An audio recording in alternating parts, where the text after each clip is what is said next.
All hail Emperor Teddy.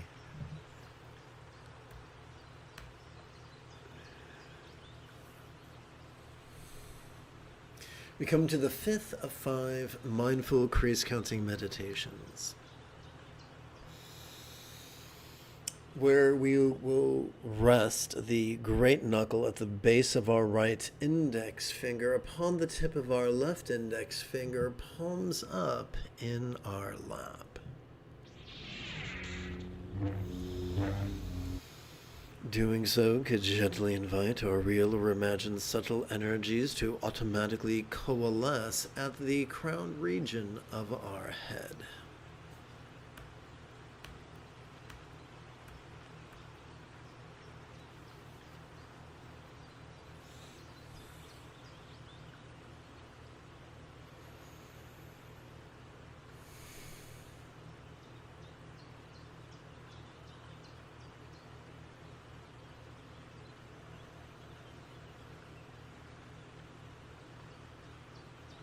Om Mahum Benzu Guru Mema Ziri Hung Om Mahum Benzu Guru Mema Ziri Hung Om Mahum Benzu Guru Mema Ziri Hung Om Mahum Benzu Guru Mema Ziri Hung Om Mahum Benzu Guru Mema Ziri Hung Om Mahum Benzu Guru Mema Ziri Hung Om Mahum Benzu Guru Mema Ziri Hung Om Mahum Benzu Guru Mema Ziri Hung Om Mahum Benzu Guru Mema Ziri Hung Om Mahum Benzu Guru Mema Ziri Hung.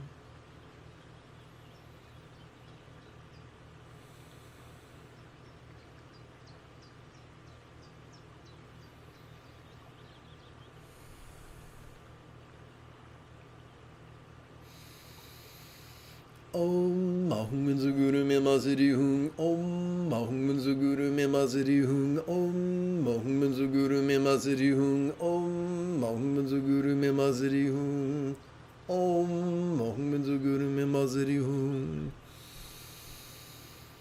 Om Mahum Benzu Guru Mema Ziri Hung Om Mahum Benzu Guru Mema Ziri Hung Om Mahum Benzu Guru Mema Ziri Hung Om Mahum Benzu Guru Mema Ziri Hung Om Mahum Benzu Guru Mema Ziri Hung.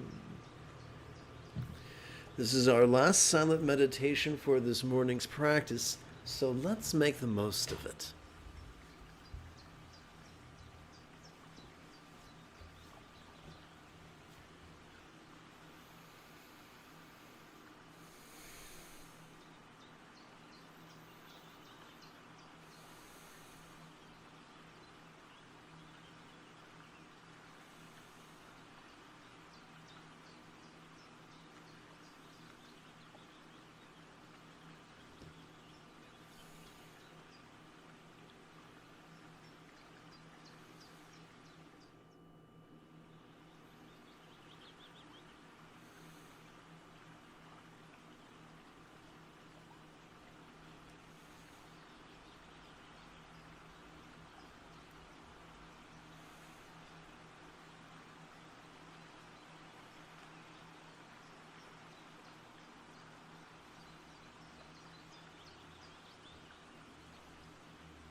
Let's chant Mahayoga's, our Tantra Mahamudras, kind similes to better master the loving kindness, wrong button, of the second through fifth folds of the Buddha's Eightfold Path.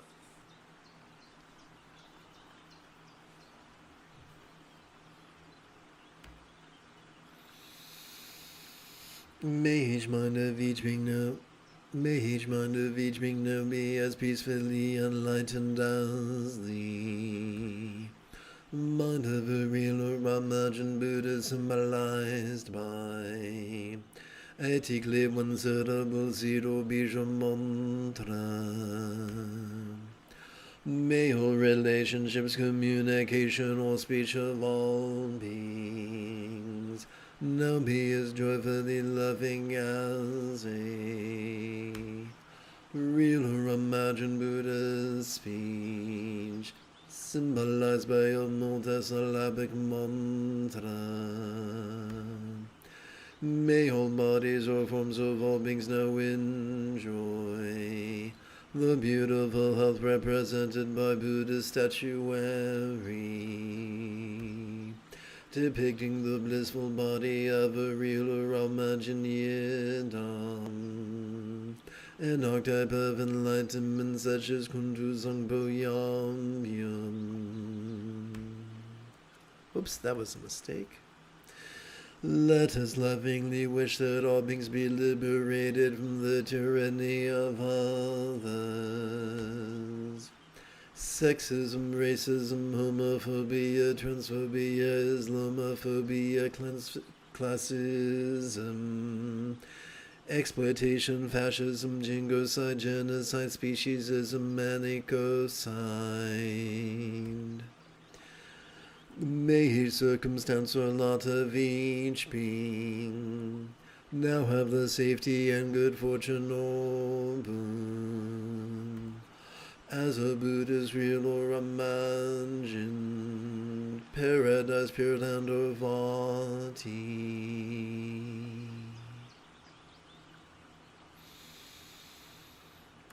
You have taken your first step into a much larger world. If you feel that I have earned it, you could give this live stream a thumbs up. You could even help support this channel. In approximately 9 hours, I would very much like to return to lead today's evening meditation class and group practice. And if you are as geeky as me, may the Force be with you always.